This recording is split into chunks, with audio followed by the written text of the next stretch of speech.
I had to wait till he came out, and then he told me that the premier American sont tués, the first Americans have been killed.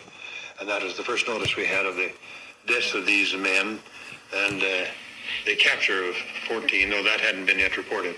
And we met a French officer who had been assigned to this battalion, which had just gone in the night before, and the French had left a few officers there to help them. And he told us there had been a raid, and there had been Americans killed. And he thought Americans captured, that he didn't know.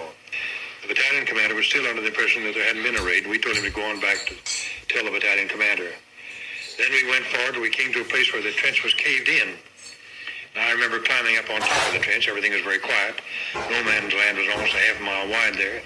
And I got up on top, and here down below me, just a little to my right front, was the blasted gap in the wire, which was about 60 yards wide there. The white tape to guide the raiding party right through the wire leading up to the front trench. Well, here was the scene of the raid. No question about it now. We had a hard time to get up to the part of the trench where this tape came in and where the defenders had been surprised. And we went down into this dugout where there was quite a bit of blood about, where some had been killed and or wounded.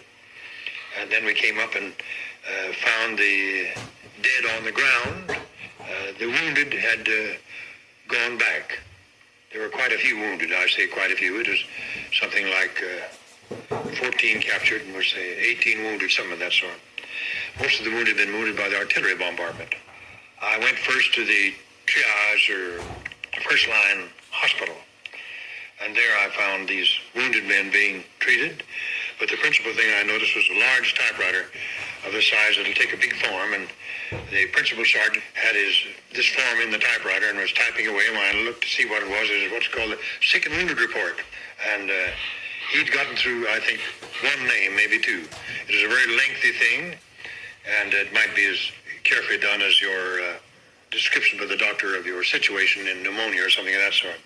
I could see from the number of wounded he had and the progress he'd made on this thing that it was going to take him about all day long to complete that form.